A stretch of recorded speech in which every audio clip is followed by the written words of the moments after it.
My name is Annette Cyr. I'm founder and chair of the board for Melanoma Network of Canada. If you've not heard of us, I'm not kind of surprised.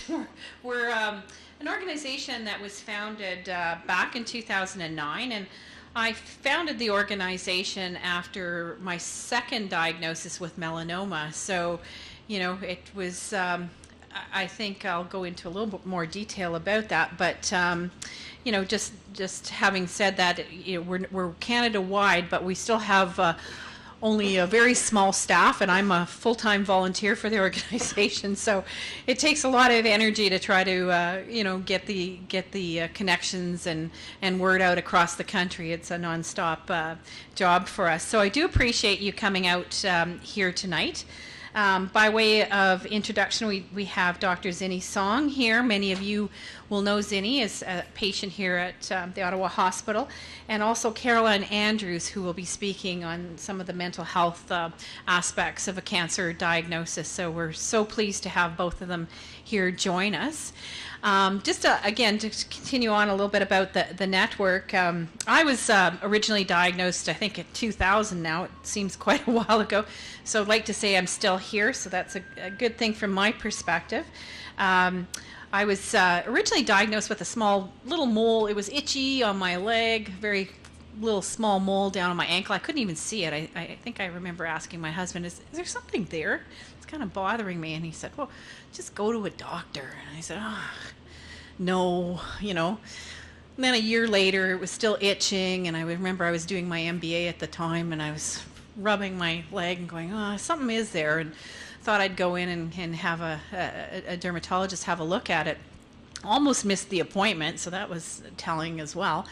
But, she looked at it and said, I don't think that's anything. But, if you want me to take it out, we'll take it out. And I said, I'm done with my modeling days, so feel free to take it out. And she did. And then a week later, as much to my surprise, and I think as much to her, she came back positive for melanoma. And I know some of you been through that same thing, but it just kind of hits you like a brick wall when you get a diagnosis of melanoma. That doesn't sound very good, and I'm not sure where this is headed and such. And she said, well, fortunately it's caught early, and the chances of a recurrence is pretty remote. So you'll need some additional surgery and maybe a skin graft and such, and that'll probably be all it is. So I still managed to miss 3 months off my feet because of skin grafts and dealing with all that. But I think for me at the time, probably even at an early stage melanoma, the hardest thing was really just the emotional upset and anxiety that I had with the diagnosis, and just I think many of us go through the same thing, wondering what the next shoe's going to drop. Did they get it all? What does this mean for me? And kind of at the same time, I was thinking, well, it's not breast cancer. I had lots of friends with breast cancer. It's not, something serious. So maybe I should just, buckle down and not worry about it. But I think there was always ongoing concern for probably the 5 years following that they said 5 years and you're good to go. 7 years came, and I had this little lump show up, itchy little lump show up outside the excision area, and I thought, oh geez, it's back. It's got to be back. That can't be a mosquito bite. It's too early in the spring. I don't think I was out. Was that a mosquito bite? So I kept looking at it, and I thought, I just can't. I'm too busy. I can't be bothered with this. It's my imagination. I'm not going to deal with this. So I waited for about 3 months, and it kept getting bigger and itching and bothering me. And I thought, try to get in with my dermatologist. Couldn't get in with the old one. Had to find a new one. And went back to him, and he had a look at it, and he said, oh, it's nothing. It's probably an old suture. I said, from 7 years ago? It was an old suture? That seems odd that it would be sort of getting inflamed 7 years after the fact. That sounds pretty strange to me. And he says, I'm going on holidays. Should I take I'll take a little biopsy. I'll see if somebody can take a biopsy. Yeah, I came back, I'll have to do it. So he took a little biopsy. He says, I'm sure it's nothing. If you're that concerned, you can come back in a couple weeks and, have a follow-up with somebody, and you probably won't hear from us. So I didn't hear from them, and I thought, oh, it's still bothering me. I think I'm going to follow up. So I followed up. They said, oh no, it's scar tissue, and here's some cortisone cream, and it'll be fine. You just deal with that. So left there, waited for about 3 weeks. The cortisone wasn't kicking in, and I thought, oh, okay. Went to my GP, and I said, this is cancer. I know it's back. There's a problem, and and she said, oh, I'll take it out. And I said, well, can I watch? I'm going to sit up and I'm going to watch you take it out because I want you to dig in there and get whatever's in there out. She said, are you sure? And I thought, just do it. So we did it, and positive for melanoma. So, rule of thumb, sometimes when there's that little nagging thing on your head that sort of says, oh, this isn't right, against all odds, here we are again, back at it and stuff. So needless to say, many skin grafts, surgeries followed that because there ended up being 3 big tumors underneath there. So it was not a great time. And what I think bothered me most is we didn't have anybody to speak to. The tests between it were excruciatingly long. The wait time was horrendous. No information. One of the nurses handed me a booklet for non-melanoma skin cancer saying, read up. And I'm like, really? Really? That's what we got. So no information at that time, not much anyway on the web. Very dire predictions from what you could see and such. And by all means, I was, stage 3B at that point. And I thought, wow, I'm just doomed. There's not much information. Nobody seems to know about this. Nobody's telling me any information. I don't even get to know what doctor I'm being sent to. It was very frustrating and very anxious time. But thankfully, I got through all of that. Ended up on interferon and had a heck of a time getting with that therapy. And then hopefully that was it. Another 5 years later, back again, we are with this. So it's a very persistent cancer. The good news is that the majority of people are diagnosed early and caught early and hopefully never have to have treatment. The bad news is the numbers are on the rise, and it's of concern. Certainly from a perspective of exposure, we know the greater majority of at least the superficial melanomas, cutaneous melanomas, are caused by sun exposure. I cringe every weekend that's coming up like this one when I see how many sunburns are, taking place and tanning and such. It really, it's kind of, oh gosh, you just think of the days with smoking and how many people used to smoke, and I kind of envy the messaging that's got out, but we're constantly as an organization trying to work not only on connecting patients across the country, but also to work on prevention efforts and early detection efforts and trying to instill the importance of that. As an organization, our 3 pillars of focus are really on patient support. So we field a lot of calls on an annual basis, a lot of emails from patients right across the country, family members, the press, physicians. We talk to an awful lot of people. We work on prevention. We were able to get the sunbed legislation passed in 2013 to restrict access for youth in the province. So if you're under 18, you can't get into a tanning bed, supposedly. I'd like to see them banned completely. And we spend also an awful lot of time in advocacy for patients. And I think until you get into the healthcare system in Canada, in some of these areas that are challenging, such as cancer treatment, you don't really understand sometimes what's at risk for patients, and we're in a big push right now for access for drug therapies that we assume as cancer patients that we would have access to, and it's not necessarily the case, and there's a number of hurdles. And so what I've been finding even in the last 6 months is what I spend an inordinate amount of time on is trying to get patient access to drug therapies so we don't have to pay $6,200 every 2 weeks for, Opdivo or such, as individuals out of pocket. So it's not a slam dunk for patients right now, and it's not only melanoma that's experiencing that kind of challenge. It's in a lot of therapeutic areas for other cancers. But melanoma was also one of the first cancer sites to have access and kind of, I guess, the pivotal access to the immunotherapies and targeted therapies that started in 2012. We're ever so thankful for it because it has changed the whole trajectory or the direction of melanoma. It's not the silver bullet yet that we're looking for, where we can say that this is a cure for everyone, but there's certainly hope, and there's certainly a lot more patients that are responding to some of these new treatment therapies. So what I want to see as a person that's been affected by this disease and also an advocate for melanoma patients across this country is that we have access and options, because we still have fairly limited options when it comes to treatment. So what we do as an organization is try to raise the flag with provincial and federal governments on areas of access, drug access, and the need for melanoma patients in particular. Yes, for cancer patients everywhere, but melanoma is where we're at. We do feel still that we're an underrepresented group as far as access to therapies and treatment options and clinical trials. We need more clinical trials, and we need an environment here in Canada that is supportive of clinical trials. As an organization as well, we're funded by donors. We receive no federal funding, provincial funding, or otherwise. We also receive grants from some of the pharmaceutical companies as well that help in developing some of our patient booklets and programs that help support us along the way.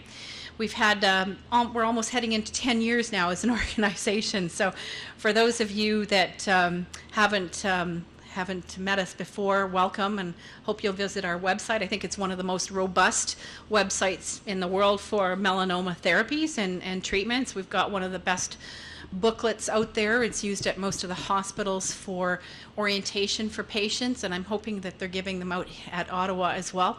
We're in the 3rd edition coming out probably within the next few weeks. One of the major changes in melanoma that occurred just recently is some of the changes to the staging, and believe me, it took me a while to read through that and kind of reason through what the slight changes and modifications were, but we've included that in the new edition that'll be coming out as well. It's available online, so you can download it anytime, and also we'll have copies available at the hospital here as well. So as we go through tonight too, feel free to ask any questions as we go along, and as I said, feel free to write them out if you prefer to hand them over to Charlene or any of our volunteers here as well. I'd be remiss if I didn't say thank you very much to Catherine Clay and her fellow worker from the Canadian Skin Patient Alliance, great organization here in Ottawa. They're just sitting back there, so thank you for coming and helping us out. Their organization has a broad umbrella for supporting a variety of patients, all with skin issues, everything from psoriasis to, I'm not even going to know the plethora of ones that you have in your umbrella, but a great help, and we do work in tandem to try to support each other. All of us are working on shoestring budgets, we know that, so it's very useful to be able to help each other when we've got these opportunities, so thanks again for your support on that.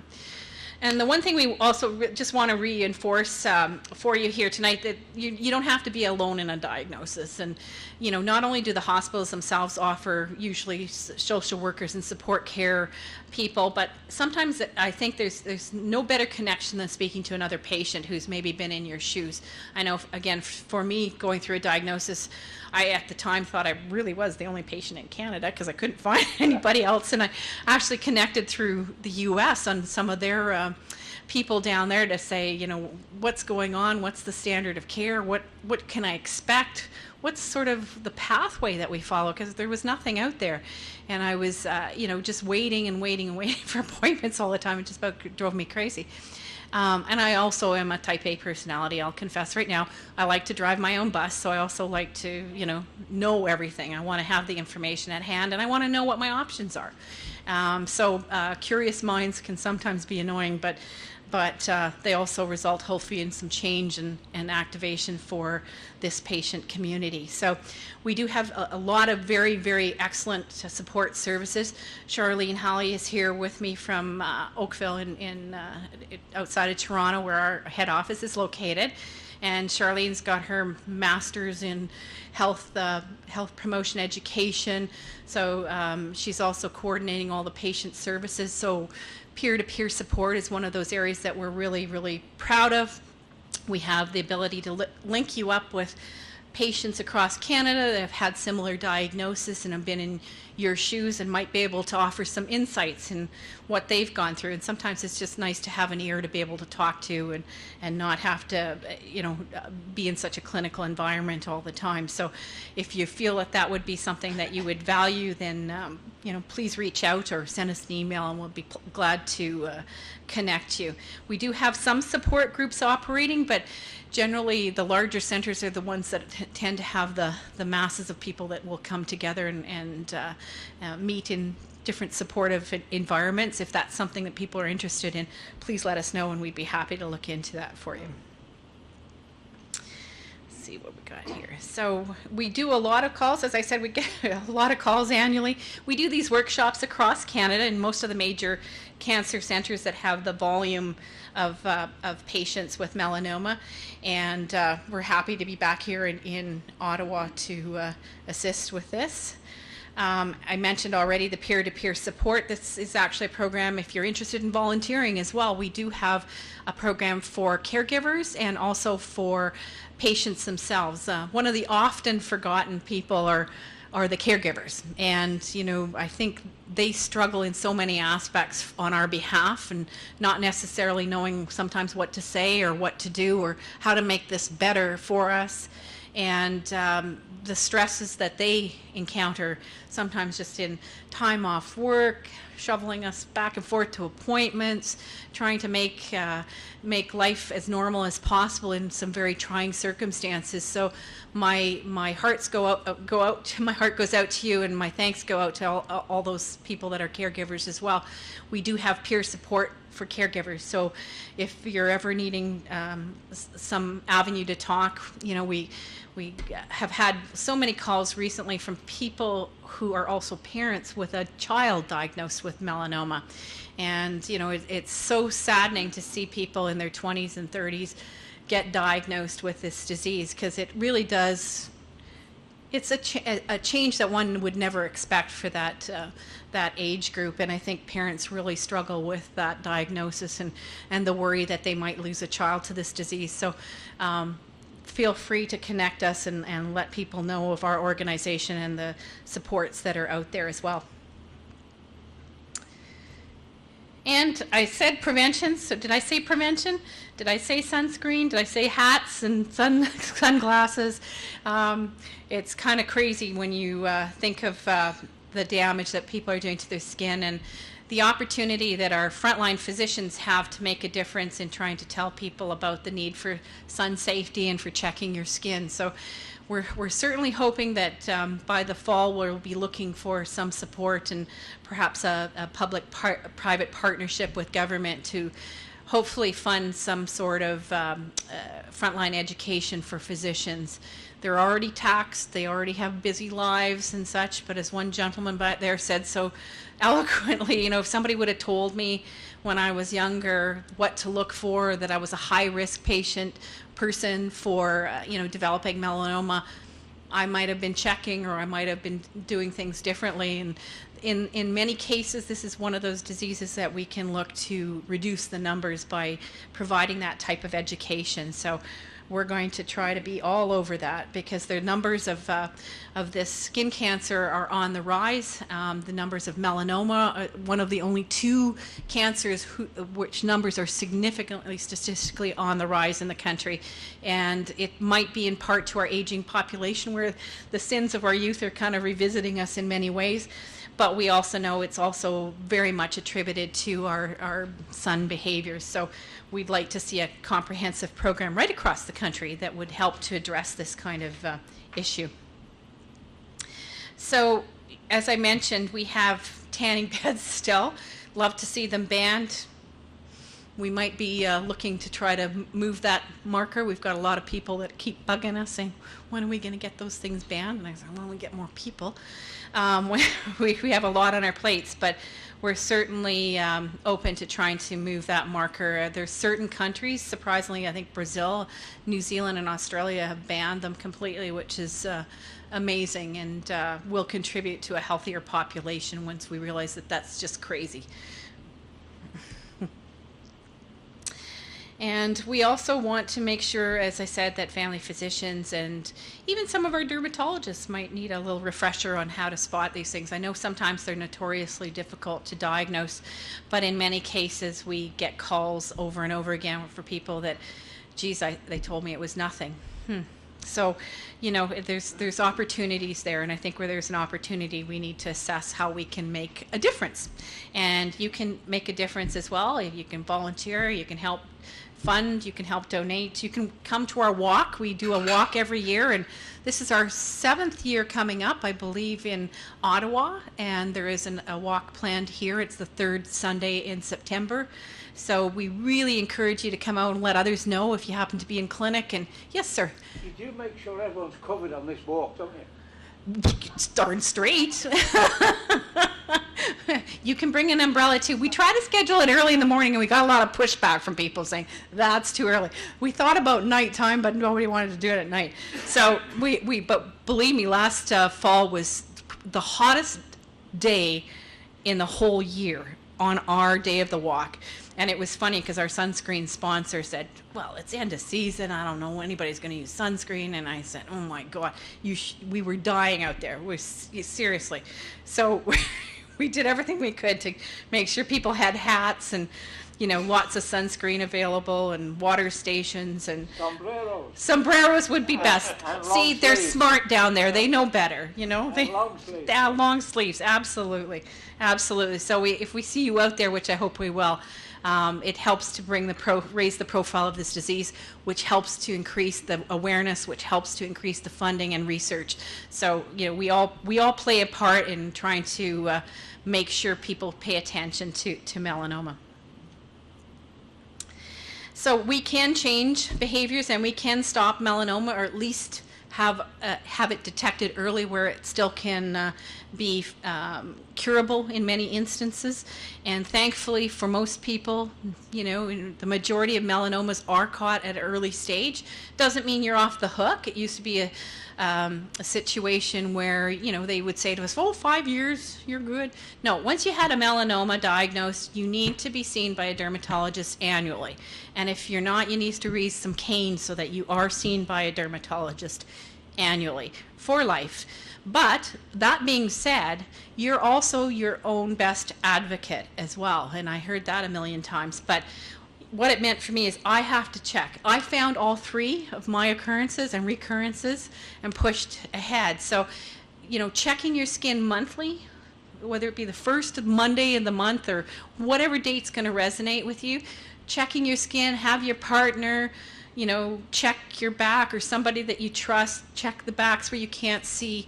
You need to be able to do that, and try to make notes of, or take a picture next to a penny, or pennies don't exist, that's aging me, a ruler that would actually show you, has it changed, you know, get a picture of anything that's suspicious so that you can keep an eye on it. Because we talk about the A, B, C, D, E's of melanoma, which I'm sure you've all heard. Has anybody not heard about the A, B, C, D, E's? Don't be shy. Okay. Wow. Okay, so A, B, C, D, E's is a way for us to remember what we're looking for when we're looking for melanoma. A means asymmetry. If you folded that mole in half, does one side match the other? If they don't and it's irregular, that's a concern.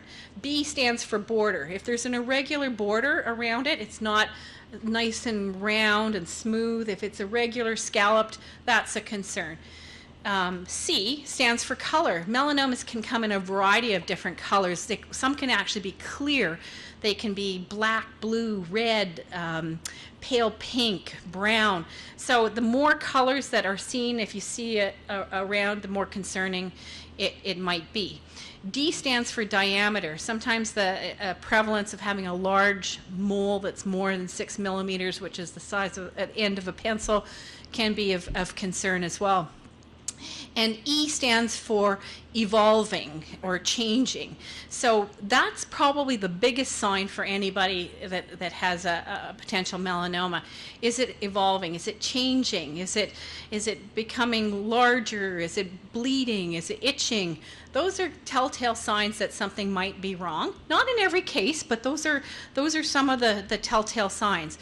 Still, there's a lot of melanomas that don't necessarily fit into that, but you know, the best thing to do is have your dermatologist have a look and rule it out. And they should be using photodermoscopy, which is, they look like kind of one of those little jewel reviewers that you see when somebody's looking at a diamond. They should be using one of those to actually look into the mole and be able to tell if it fits a pattern that would distinguish it from just a regular mole. And some people have a challenge. Some people have a predisposition and have 50 plus moles, which makes it a higher risk type of person. People with red hair have higher risk profiles. People whose skin burns easily have a higher risk profile. People that have a family history of melanoma have genetically predisposed higher risk factors to melanoma. If you've had a lot of sun exposure and a lot of burns in your youth, but anywhere actually in your lifetime, that there's a higher risk. Sometimes people are on immunosuppressing drug therapies or antibiotics that cause sun sensitivity that also create issues for developing skin cancers and melanoma. So there's a lot of risk factors, and if you aren't aware of them, I would suggest you check on our website. We've got lots of details on there, and that might help you just keep a watch of your own self, because over 50% of the melanomas are caught by the individual patient themselves. So that says you're number one, and everybody else is like hopeful. So keep that in mind. So as I said, we are working to advocate on behalf of patients. We hope that more therapies are going to continue to evolve, and I'm very hopeful for that. What's interesting now, and I think Dr. Song will talk maybe a little bit about that too, is now they're looking to bring some of the immunotherapies and targeted therapies down to what they call the adjuvant level for stage 3 patients. So that's what we're next working on. So we're hoping that some of that progress with Health Canada works itself through by this fall. It'll take some time. I don't expect it probably for another year or so, but it's coming, and so we're hoping that those treatments will be available to help reduce the level of recurrence in patients as well. And we have a new government provincially in Ontario, so we'll be certainly meeting with them in the next few months when they get themselves settled, to make them aware of our challenges as a group and as our access issues, so that they can keep an eye open for ways that they can help streamline the system as well. And I did mention the Melanoma Walk. It's in your beautiful park at Andrew Hayden Park in Ottawa here, September 23rd, and had a good group to come out last year, and some of the doctors came out to support that, so we hope you will help us with that. It helps us as a community to fund not only continued research. We just put a grant through for Jewish General Hospital in Montreal to fund some acral melanoma research, which is a rare form of melanoma, and we also publish a lot. We do a lot of these sessions across the country, so we all rely on your support and your kindness as well. So without further ado, I'll just ask if anybody has any questions before I introduce our treasured speakers for tonight and stop my gibber here. Anybody have any questions? Or great. Okay. If you're interested in volunteering, or you would like to get involved with the organization in some capacity, before you go, come see Charlene or myself, and we would be pleased to talk to you about those options.